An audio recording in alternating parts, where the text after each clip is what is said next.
So what I have got, we've got it. Maria's already set this up for you. So we've got these, the laser pointer and the left and right if you want to. Awesome. The microphone's there with this already, but if you want, you could use the lapel. So you just put that in your pocket. Put this then to this side because you're always turning this way. So you have to do is once you're ready, put your pocket, put that on. That's exactly what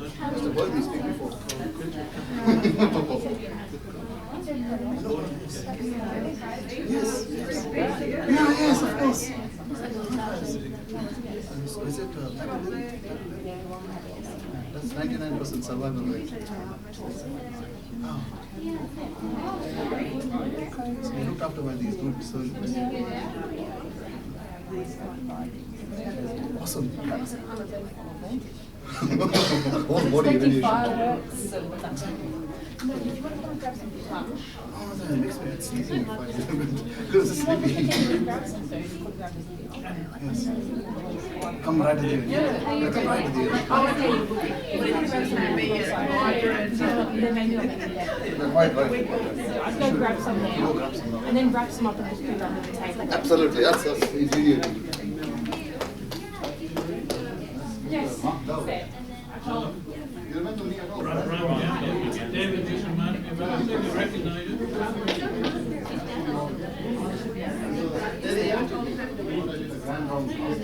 Good, how are you? Yeah. That's only this way. I could never have done what I've done. You can say that. You can say And because of some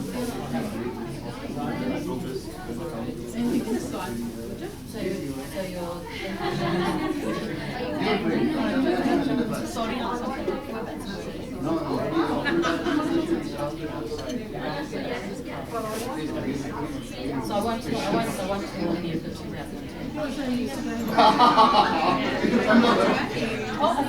One year. I know you think when you want it, you can do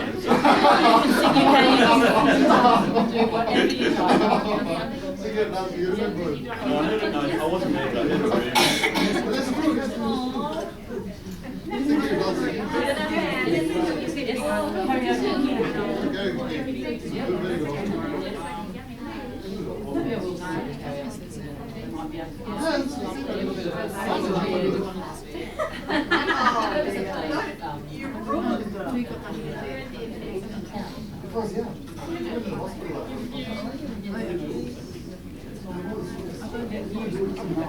There we go. I'll go and find some music.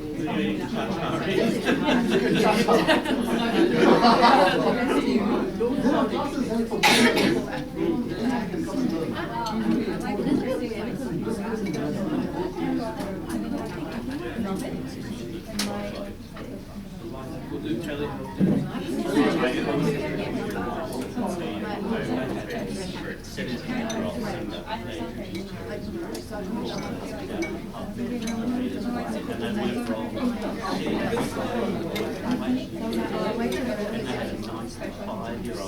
Yeah, exactly. And his little daughter was brought up and had some moves.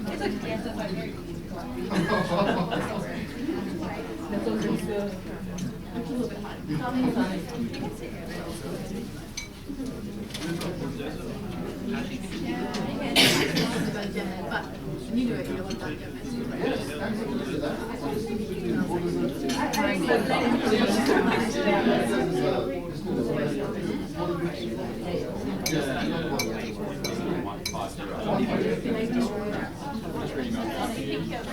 Down the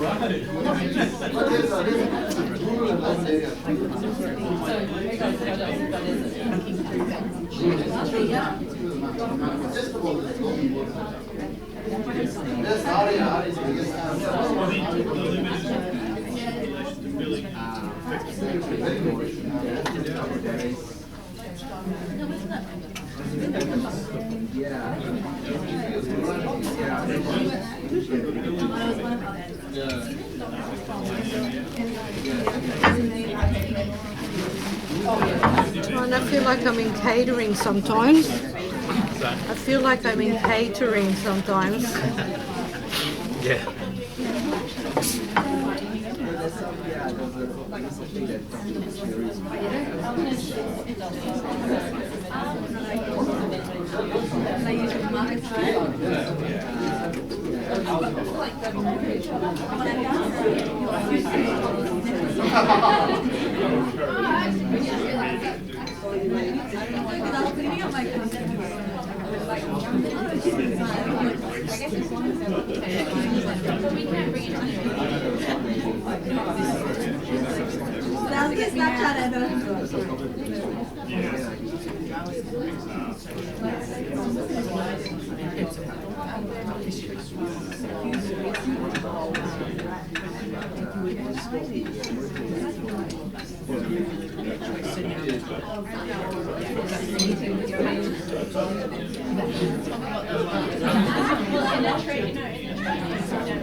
So, well, with Juniors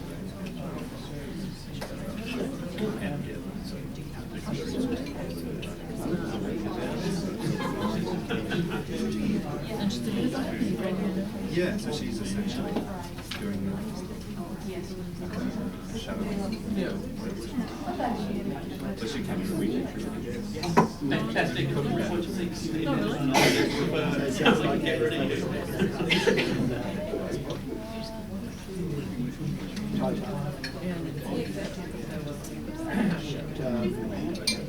The stock is all clear for any other high risk. So you just yeah. I think the issue is it's too big to fit on the slide. So there would be a low hang at that also.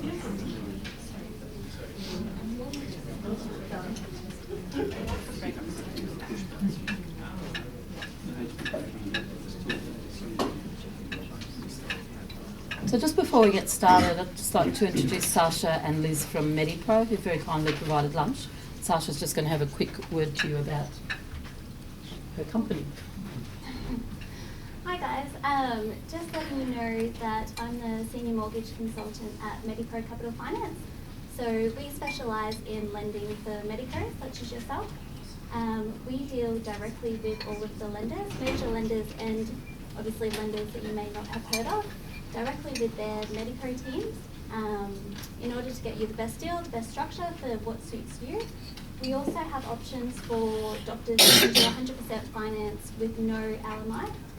So if you would like any information, feel free to come see us. And we're always happy to come back out and have an appointment with you. Thank you. Thanks very much, Sasha. It's a pleasure to introduce our guest speaker today, Dr. Algenes Aranha. Algenes is a general physician and consultant endocrinologist. Algenes was, and he's put his hand up, so in case you don't recognise him, Algenes was a med-reg here in 2010, and I have to say, on reflecting, I would have said that he'd been here a lot longer than that. He's certainly a gentleman who is very good at making an impression and was known, as well as for his medical expertise, for his very entertaining dancing and very loud singing. So thank you very much, Algenes. Thank you very much, Sue, for that kind introduction. And good afternoon, Logan. Good afternoon, everyone. It's such a pleasure to be back here to this extremely great place. So I work in Robina Hospital full-time as a staff specialist. I've been there for 3 years now. It's an ongoing job. And I've been all over the world. The last 16 years I've been working in Britain, 3 hospitals there, Doncaster, Wigan and Leeds, 3 hospitals in New Zealand, 2 hospitals in North Queensland, private and public, 3 hospitals in Southeast Queensland. And I can certainly say with a great deal of confidence that Logan Hospital is the best hospital I've worked in anywhere in the world in the last 16 years, amongst all. And that's talking about the whole globe. Today's talk is going to be on telehealth. For telehealth, we took help from these professionals. Professor Anthony Smith works in the PA hospital in what's called Center of Online Health. Their telehealth unit is called Center of Online Health. It's a huge department on the ground floor. There are about half a dozen silent rooms, computers with large telehealth equipment. Professor Anthony Smith is also in charge of the Journal of Telemedicine and Telecare. He is the main editor. And in Australia, there is a conference here. Just like you have for every specialty, hematology, oncology, respiratory, you also have for telehealth, a conference every year. Only thing he does not call it telehealth conference, he calls it successes and failures in telehealth conference, because he likes to talk about success and failures. Sean Halloran is actually American, but he works in that PA hospital, also in the Center of Telehealth unit. He's not a doctor. Matthew Page and Stephanie Ferdinand's work in the Royal Brisbane Hospital. I acknowledge their help for this presentation. There's something called a telehealth support unit for the whole state, and these 2 individuals work there. Matthew Page is an ex-nurse unit manager from medical wards, and Jenny Beggs is my diabetes educator at Robina Hospital, whom I set up the diabetes clinics there back then. How am I going to talk about this presentation? It will be over in half an hour. It's mainly about definition of telehealth, history and evolution of telehealth. We are going to explore 5 clinical papers of telehealth, because even telehealth, just like you do in endocrines, just like you do in general medicine, you can publish papers, even in telehealth. I'll just focus on 5 papers. How is it used across the world? I'll use examples from North America, and I'll use examples from Metro North, the leader in the state. I'll say how money can be earned from telehealth for every single health service district. I did this exact same Grand Round presentation in October last year at Gold Coast University Hospital. So the first thing about definition of telehealth. Your understanding of telehealth might be that large video conference device, and the patient sits on one end, and far away, thousands of kilometers away, is another large video conference device with the patient sitting over there, and time is saved. Actually, that's only one subset. That's only telemedicine. Telemedicine is just that. A patient sits far away, a doctor sits far away, both of them have video conferencing machines, and they both talk to each other remotely. In 10 or 20 minutes, the presentation is done, the consultation is done, and they end the consultation. Whereas telemedicine is a small subset, part of telehealth. Telehealth is larger. Telehealth means, for example, you phone up the patient, even that's considered telehealth. You email a patient with blood sugar readings and insulin dosing, that's telehealth. You can take a photograph of a leg ulcer and text it to the vascular surgical registrar at Brisbane City Hospitals, that's also considered telehealth. Telehealth is larger, telemedicine is smaller. You might think it's only clinics for telehealth. No, it's even inpatients. Totally legal in this country, completely allowed in this country. Telehealth is allowed in this country as well for inpatients as well as outpatients. This shows the inpatient growth. All legitimately billed through MBF. to MBS, completely legitimately built for telehealth usage for inpatients as well. Like for example, you know very well that Robina Hospital is a small level 2 hospital, whereas Gold Coast University Hospital is a large level 3 hospital. For example, if you want a vascular surgical patient seen with bad leg ulcers and gangrene, you know you don't have vascular surgeons in Robina, but you have them in the university hospital.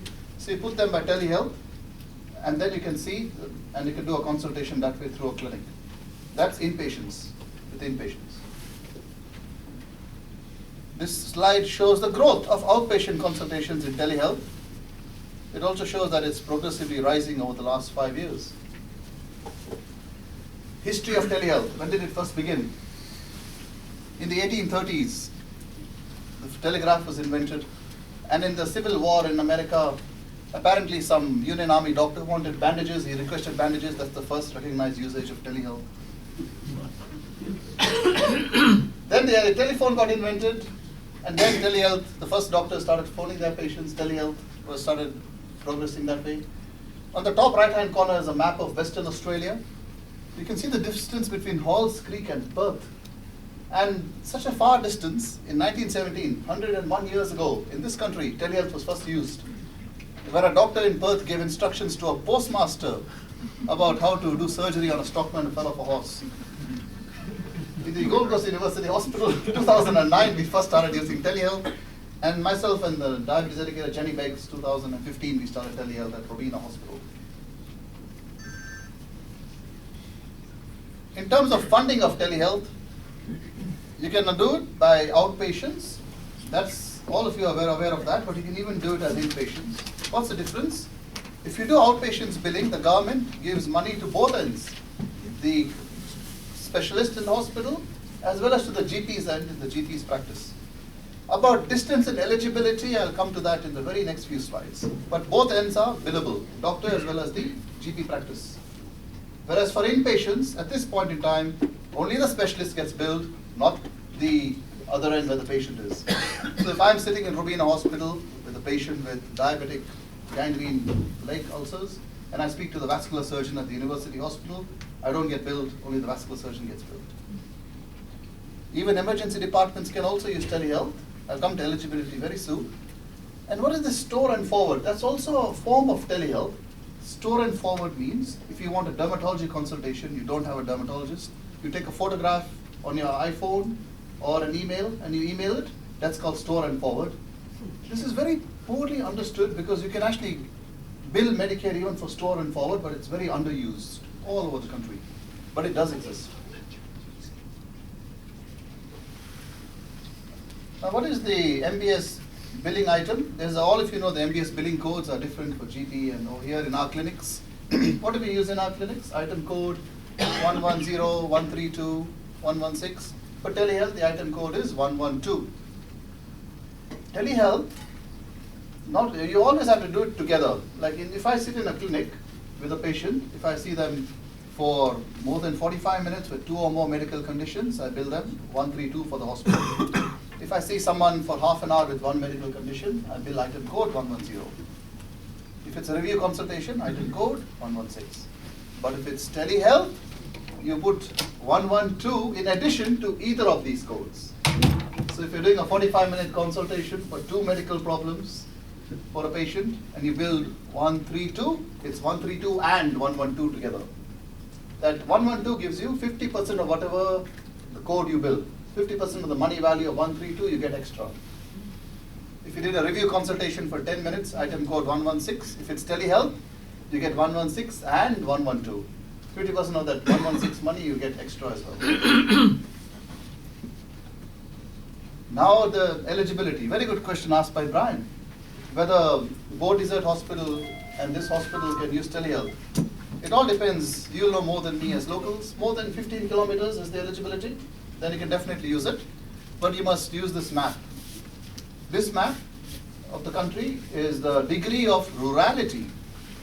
RA2, RA3, RA4 and RA5 are 4 degrees of rurality. RA1 is urban. So if you look at the full country, all those red areas are all the major cities. That's RA1. All of them are urban. You cannot see patients urban to urban. So if there's a GP in Beenley, and Beenley is considered urban, asking you for consultation, even if it's more than 15 kilometers, you cannot use telehealth because it's within RA1, you cannot use it within the red zone. The minute you step into RA2, RA3, RA4 or RA5, which are degrees of rurality, you can use telehealth from RA1. And the distance should be 15 kilometers distance minimum. If you are in doubt how to check it out, there's that website at the bottom called drconnect.gov.au. All you got to do is put your location on the map and it will tell you what exactly is that location you're trying to service. Anything RA2 to RA5, definitely you can service. And now we're going to go into the 5 clinical papers, publications. First thing before I go into publications, the big buzzword in telehealth is distance. Everyone keeps talking about how wonderful it is for patients because they don't have to travel all those kilometers. And at the end of these 5 papers, the impression I would like to make is that the studies have been poorly designed and that clinical outcomes have not been looked at properly. And that all these studies are technology driven and money driven and clinical outcomes have not been looked properly yet. I'll explain as I go along.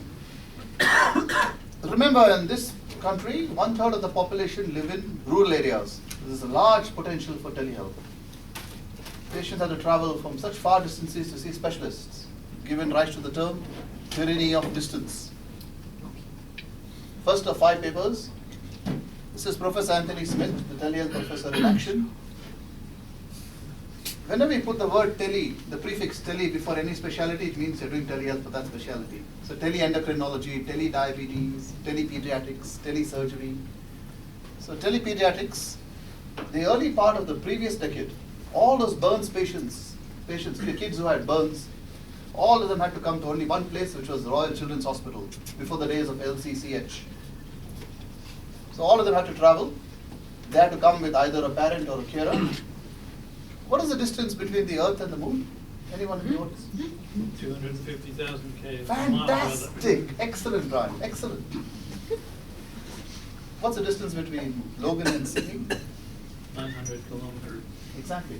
How many times would that be distance from Logan to Sydney to put into your mind? 350,000 divided by 900. That's the distance.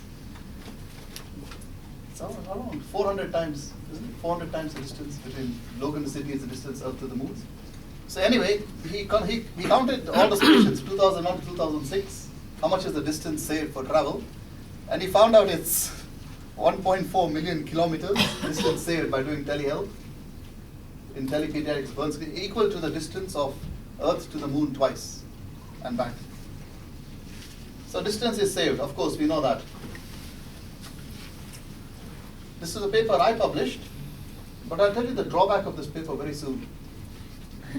This was looking at 75 patients, 75 patients in Robina Public Hospital, whom I saw face to face in the diabetes clinics, and 75 patients in Roma. All of you know Roma, southwest Queensland, 800 kilometers in the west. Small little town, all the surrounding towns, Dolby, Chinchilla, all cute names, Inju. Remember all those names? Yeah, I've been there to meet the GPs, Dirabandi. So all those little towns, 800 kilometers, definitely it's more than 15 kilometers. We routinely do telehealth from Robina for all the Roma and all the satellite towns. Now we took 75 patients whom we saw from those telehealth clinics in 2015 from Roma. Then we looked 6 to 12 months down the line, both the subgroups of patients, how much the HbA1c improved. Both the subgroups it improved, thank goodness it improved. It improved by 0.8%. Both the subgroups, and they were comparable in both the groups, the improvement in HbA1c, because they were seen by the same clinician. But here's a question, can you spot just what I've just mentioned? Can you spot what's the drawback in the study straight away?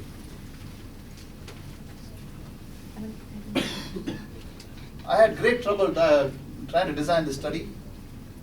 I had great trouble, and you can see why I had trouble, just from what I just mentioned. You can read between the lines. Anyone? Study is poorly designed. I'm admitting it. I'm the main author. Is it that you haven't compared it to other rural people? Absolutely correct. You're, Yeah. you're comparing apples to oranges. You're not comparing apples to apples. Absolutely correct. You see, the things about rural areas, those, if you've been to Roma, they don't have the gyms in every street like we have over here. And they don't have the fresh fruit like we enjoy over here. And they, sadly, many of them don't have jobs, can't get jobs, they don't earn as much, they don't get fresh food. It's about epigenetics. It's about your surroundings. If someone lives in Roma, they're not going to exercise as much as someone who lives in an urban area. If someone lives in Roma, they don't get to see the GP as much as someone who lives here in an urban area. Even the foods are very different. Food on the plate to eat 3 times a day is very different from Roma to what you all and I eat every day. So that's the first thing, you're comparing apples to oranges. Second thing is, if hypothetically I put all these patients on a plane, all these 75 patients, and flew them to Robina and saw them in Robina in face-to-face clinics, that's the right way to see it. Instead of comparing a group of patients who eat different kind of food and a group of patients in Robina who are all urbanized. They're not the right groups to compare. So even I had great difficulty trying to match the 2 groups appropriately, and I just could not match the 2 groups. So in the end, I just thought, let's publish the study, but let's admit and say the groups are not the same. If anything, it just proves if one clinician sees the same patient, you do get HbA1c improvements. By the same degree, there's non-inferiority of telehealth to face-to-face clinics, but it's not a well-designed study. And I'm not alone. This is just one example I just mentioned. Professor Smith publishes the next paper. This is highly recommended to read. He has gone through all the meta-analyses of all published literature in telehealth all over the world. And he has found a recurring theme. He's done Medline searches, has looked at Joanna Briggs Institute, and he's put a 4-page article in the BMJ. And he said that all these studies do not look at clinical outcomes properly. They don't look if the patient has clinically benefited from telehealth. Distance, we know, that's a no-brainer. But has the patient benefited clinically? No one has answered that question yet properly, because it's so difficult to match the patients because of the distance, because they're different epigenetics, different geographies. They might not get access to a wound care nurse as easily as we enjoy here. They don't get the fresh food, so they don't get the right dietetic advice. They're just very different. He also says these companies that manufacture all these video conferencing equipment are inventing new and new devices like robots and trying to sell it, and they're trying to make money. And as a result, the clinical outcomes bit of research has suffered. Everyone talks about how good the distance is, but clinical outcomes have not yet been researched. Now, a bit of a quiz contest for this audience. Which state is the highest user of telehealth in this country, and which specialty is the highest user of telehealth among all specialties? Mental health? Absolutely true, yes.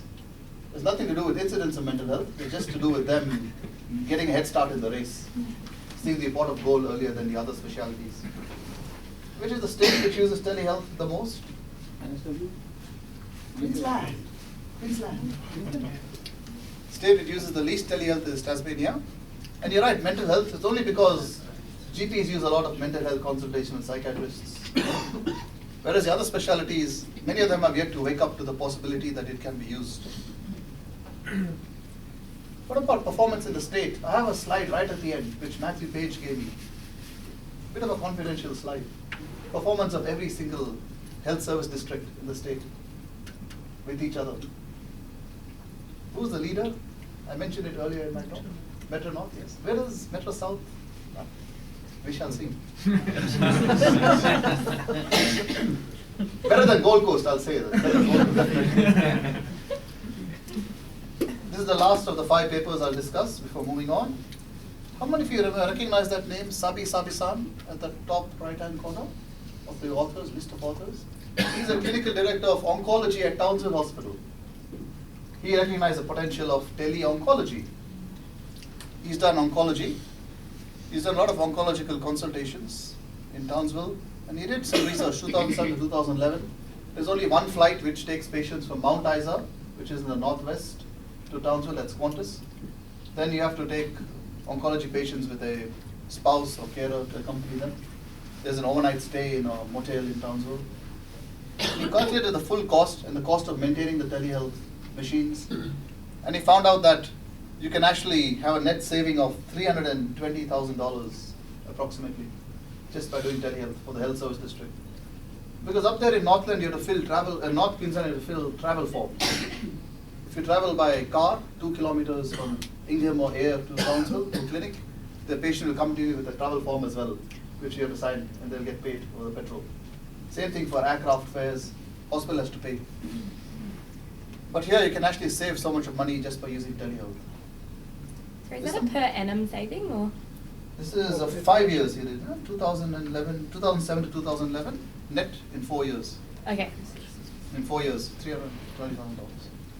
So then, the question asked by Brian, can telehealth be used between Bow Desert and Logan? Definitely, yes. If you look at that map, Bow Desert is considered rural. Let's check on that map again.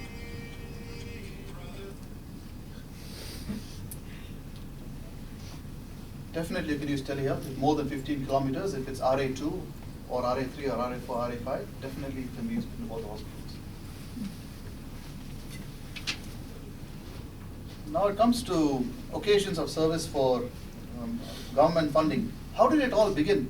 Around 2013, 2014, that's when the government first established that item code 112, and the government put in $30.9 million for the state to use just for telehealth. The government said we are going to put in this much of money, $30.9 million for the state. All of you, first come, first served. All of the hospitals who can design it fast and use it fast, you'll be benefited. And Metro North saw the opportunity. Metro North designed their telehealth. They're the pioneers. They earned a lot of money, which I'll come to very soon. And all the other hospitals slowly caught up. Right now, all the 19 health service districts are using telehealth, some more than the others. Now that 4-year period is over, as of June 2018, but telehealth, you can still use the item code 112. It still exists. It can even be used in private practice. I also do private practice. A lot of my patients are from North Queensland, from Mackay, from northern New South Wales. You can still use telehealth because they're all considered rural. You can even do it between states as well. You can do a Queensland patient from New South Wales, as long as you're RA1 to RA2. You can do a patient from Tasmania from sitting in Logan, as long as it's RA1 to RA2. Let's sidetrack a bit and travel to America. In America, they use telehealth even for strokes. They have these robots. It costs $10 million for that robot. They use robots into the hospital in smaller hospitals. The robot has an inside of the abdomen. I have a picture later. It has a screen. And there, in the city hospital, the neurologist can consult about making the decision for thrombolizing a stroke using telehealth. We can also do teleradiology, even maternal fetal medicine. But Sean Halloran, remember from VA Hospital's telehealth unit, he told me something, because he's American, he told me about America. That health system is heavily privatized. And there the doctors frown upon using telehealth. Because they say they can earn more if the patient travels physically to the clinic rather than using telehealth. So it's a bit frowned upon. Little question for the audience. What's the percentage figure of telehealth to face-to-face ratio? What's the ratio of telehealth to face-to-face usage in Australia at the moment of clinics, telehealth clinics? It's less than 1% at this point in time. And they want to make it in the future, the government wants to make it up to 60% in this country. And in America, the aim is for 50%.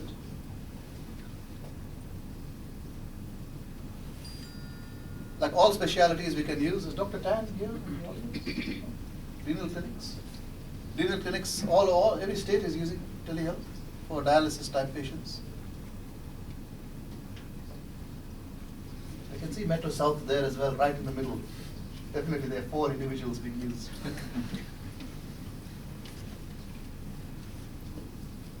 Now we come to the telehealth unit in Royal Brisbane.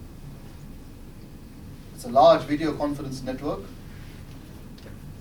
If you need any help, there's that 1-800 number which I've got on the next slide. I would say that amongst all the departments whom I phoned up in Royal Brisbane, this is the most efficient, most fastest, most friendly. If you have a problem with your video conference equipment, if you can't connect, they're always there to help you, to get you connected. They have so many fancy softwares like PEXIP, P-E-X-I-P, PEXIP, which you can use even in the patient's home. You can even see patients from their home, and you can be seated in a clinic for the first consultation. Or you can see the patient in the GP practice for the first consultation. If they're sitting at home, you can use PEXIP, but you must not use Skype. Why you should not use Skype? Because Skype can be hacked. Skype can be hacked. So we use programs like PEXIP, or we use programs like Cisco Jabber, using our video conferencing machines, but we don't use Skype. Skype I use in private practice, just because it's private, but here you can't do that in user health. And they keep putting out these figures. They have done 167,000 hours of video conferencing calls per year. And every single hospital has those machines. Have you seen those machines, those teleconference machines? That word Bravia is written on it, Bravia. Every single hospital has it. I worked in North Queensland. Even the remote hospitals like Air, even they have those Bravia machines, the same ones you have here. State government is all over the state. There's no excuse why you can't see a patient at Whitsundays from Brisbane. Then every hospital is supposed to have a telehealth coordinator. And every hospital is supposed to have a doctor as well, working with that telehealth coordinator, clinical lead. So I put up a brave attempt in 2015. There was a small 0.2 job of telehealth coordinator. I went for that interview, I didn't get the job. But never mind, we'll try again. But there is a person in the Gold Coast Hospital as well. She's a nurse. She does telehealth coordinator, and there's a doctor who works 0.2 position for telehealth. And I'm sure there's some individual in this hospital as well. All the 19 HSs should have one. And if you need any problems, all the 19 health service districts in the state, if you have any problems with telehealth, call Royal Brisbane. That's where Matthew Page, extremely helpful. I met him many, many times. I've had several discussions with him. I met him at telehealth conferences. And like I mentioned, ex-nurse unit manager, so he knows all the problems we face daily. He'll help you out with any problems you have, even with funding. When it comes to something he can, if he's too busy, he'll delegate it to Stephanie Ferdinand's. They'll send you nice emails within 24 hours with solutions to your problems.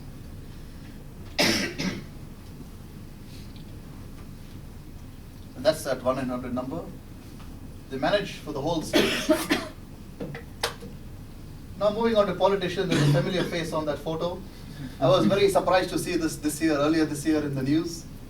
They actually talked about telehealth in the White House. And even the guy in the photo mentioned the word telehealth. I was very surprised he even knew what that meant. Now Telstra, something called Telstra Telehealth. Telstra Telehealth, now look how they're trying to make money. Telstra comes up to GP practices and says, you installed our Telstra Telehealth. It's for this amount of money. We can use it for your consultations for all your specialists in all private centers. Then even your AFRA registration, all of you do your AFRA registration online. There's a new box which has come up. Do you use telehealth? I tick that box with great enthusiasm. Let's travel to PA Hospital.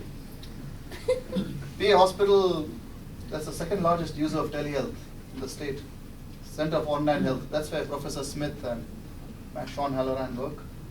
Look at the specialities, 32 specialities. Geriatrics, oncology, surgery, general medicine, endocrines. They do it for all, even those endocrinologists. PA Hospital, Tony Russell and all, they look after patients at Roma. They've also done publications in literature, 96 publications from telehealth from that Center of Online Health. And not only Roma, even Beaudesert they serve, Central West, Warwick, Kingaroy. Now we'll move to the leaders. And I've noticed this working as a physician now for 3 years. About 80% of my patients are above the age of 80. That's what I've noticed. Huge need for geriatrics. And every day when I go to MAU, there are 25 patients. At least 3 or 4 of them have behavioral disturbances. It's a bit heartbreaking. But look at the solutions Metro North have come up with, ingenious solutions. They have what's called a cognitive assessment and management unit. It might look small, just 13 beds, but that's only the small bit of it. They have a very big, they have a large allied health team of geriatricians, psychogeriatricians, nurses, social workers, allied health team, OT, physio. And all these patients, the minute someone of geriatric age group is known to their system, they then give follow-up for all the geriatric patients in the nursing home directly. From PA hospital, they actually do virtual ward rounds with Roma Hospital. In Roma Hospital, they push the computer on wheels bed to bed for their 20-bedded ward, and there's a live show directly linked to PA hospital for all those 20 patients. And Metro North are doing this with nursing homes. Nursing homes, if there's someone with a behavioral disturbance known to their cognitive assessment unit, they, on the video conference machine, they put the patient in front, and they video link it to the geriatricians at Metro North. And Metro North, the geriatricians give advice for any risperidone or any haloperidol, or if they say it's really serious, send the patient into hospital. Because what's happening in Gold Coast now is anyone with behavioral disturbances put in ambulance and packed and sent to MAU. That's using a lot of beds, using the money for the ambulance, using time with the junior doctors, all of you. But we all have rough times at night trying to plug someone with dementia in. I know the feeling. You've got 10 patients to see, it's 2 in the morning, and they're speaking slowly, you can't hear your voice. You're sweating, you're hungry, you're tired. So in Metro North, they actually do it from nursing homes from the hospital. Now you might ask me a question. How can they do it? Is it legal? Because it's in an urban area. All these nursing homes are in Brisbane, which is urban area. And Prince Charles and Royal Brisbane are in urban areas. So how can an urban area see an urban area for telehealth? Remember what I mentioned, RA1, RA2? You might ask that question. Yeah, there's only one exception to that rule, RA1 rule. Nursing homes and aboriginal health facilities in urban area are looked upon as rural. That's the only exception to the rule. That's all in the government guidelines. Nursing homes and aboriginal health areas in urban are considered rural for the purposes of billing for telehealth. Therefore, a nursing home in Brisbane city is treated rural and can be seen for Metro North and can be billed the same codes. So Metro North have reduced their number of admissions into their MAU and ED. And again, I haven't yet got data about clinical outcomes. Has it caused increased survival rate for patients? Has it reduced the amount of mortality or morbidity? Those data we don't have. Just like those 5 papers I presented. Everything is about distance. We still don't have clinical outcomes. That is something well worth researching in the future. Hospital avoidance can be done by this, but again, we don't have clinical outcomes. These are slides taken from Metro North. They write very good data about how they can see those patients in clinics, how they can avoid hospital admissions, but they don't mention about clinical outcomes. And that's what I mentioned earlier, a nursing home is considered rural in the city. That's how they can do the billing. What are the benefits? Again, they say opportunity for patients to have better benefits. There's only one geriatric team looking after those patients, so there's familiarity with the patient. And that you get better care, and that is better for the multidisciplinary team. But again, I don't see any mention about clinical outcomes. In this slide, I would like you to just focus on the left-hand corner between those 2 parallel lines. You can see that this is how billing is done in any hospital. If you want to do billing, this is how billing is done for telehealth. You can see that OOS means occasion of service. And if you see 2 patients, you get $430, the top left-hand part of that slide. If you see 3 patients, $645. If you see 4 patients, this one. 2 patients, $430. This is the medical officer, the specialist, and this is the other health professional, which is the GP. This is the GP end, and this is the medical professional end. So hypothetically, if a GP goes to a nursing home, there's a patient breaking the windows with dementia. He wants advice from the geriatrician what to do. Should he send the patient to ED, or should he just keep the patient and give risperidone and investigate them as a nursing home patient? Then, for 2 patients, if he does that in a day, he'll get the geriatrician will earn $430. The GP earns $528 using the ABF codes. If, for example, in March they saw 3 patients, $645 for the geriatrician, $792 for the GP. if you saw 2 more patients, $490. For the geriatrician, $528 for the GP. So then in 3 months they've earned this much of money. Around $1,500 they have earned just by doing telehealth. Again, you notice the lack of clinical outcomes. That's what's lacking in telehealth. So how to start telehealth if you want to start telehealth? I put this question to Professor Smith, and he told me to tell any audience you speak to about telehealth, start slow and go slow. Start, for example, 1 clinic a week, maybe 2 patients. Every specialty has what's called a rapid access clinic. Rapid access clinic. You have endocrine clinics, but if someone has thyroid free T4 level of 80 and they have shaking their hands with tremors and they've got lip-loading Graves' disease, you want to see them sooner than later. So rapid access clinics once a week in Gold Coast, Monday afternoons, for these type of rapid access patients. For them, if you see 2 patients a week, just 10 specialties, the hospital can earn $4,000, and in a whole year it will be $208,000. Significant. That can even pay the salary for at least a receptionist. Store and forwards. So I do walk arounds in routine hospital with the iPhones, and then I see someone has diabetic foot ulcers, I click photos. Then I phone up the vascular surgical team at GCUH. Then I text them the photos of all those dirty photos of the legs full of ulcers. And that's called store and forward. It's still poorly utilized, but if it was well utilized, I could have asked the hospital to actually bill, because that's a form of telehealth consultation. Still very underused, but definitely is allowed by the government. Is that on your personal device? Yes, on my personal device, yes. Either texting or even emails. What I do is I text it to my Gmail, then take the photo from Gmail to Novell, and from Novell I email vascular surgical team. This is for the receptionist. Now this is not so easy to do a telehealth consultation. It takes at least 3 times the amount of time to organize a telehealth consultation as opposed to a face-to-face. Face-to-face is easy.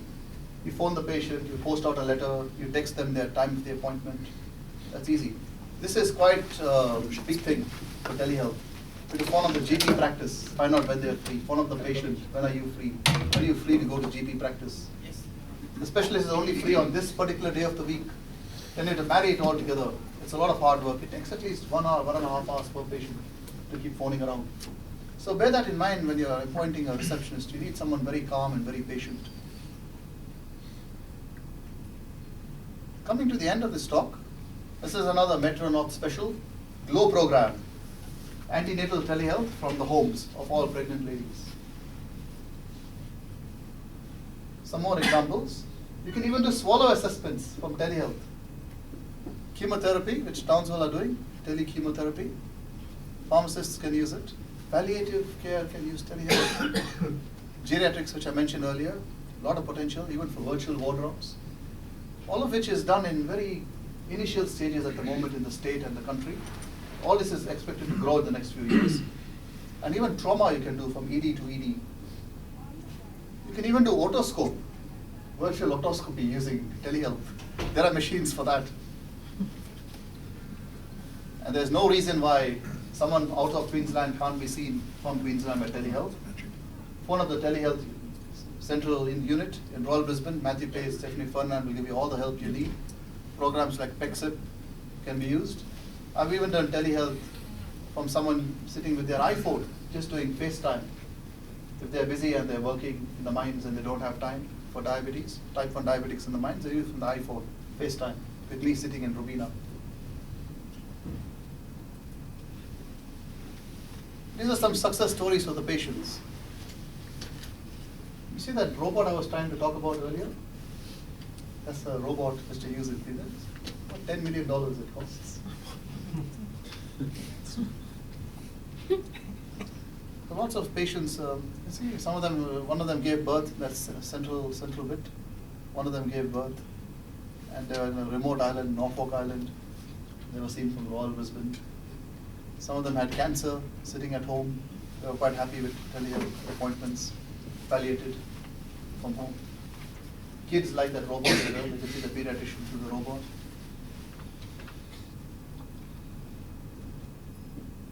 Moving on to the next slide. Reducing travel times, yes, but clinical outcomes are not well done for telehealth yet. A lot of praise for telehealth, but there's also a negative feedback I get as well. I went to Roma and I spoke to some GPs and they said, thank you very much, we don't need your service. I said, why? Why don't we need a service? They says, you guys in the city, you have access to all the latest medications and all that. They've had negative experiences. Just takes 1 or 2 negative experiences and they don't use it again. One negative experience is they called someone, dermatologist from a city. He gave a professorial opinion to the patient. And they found that opinion was too much for a little rural area to adopt.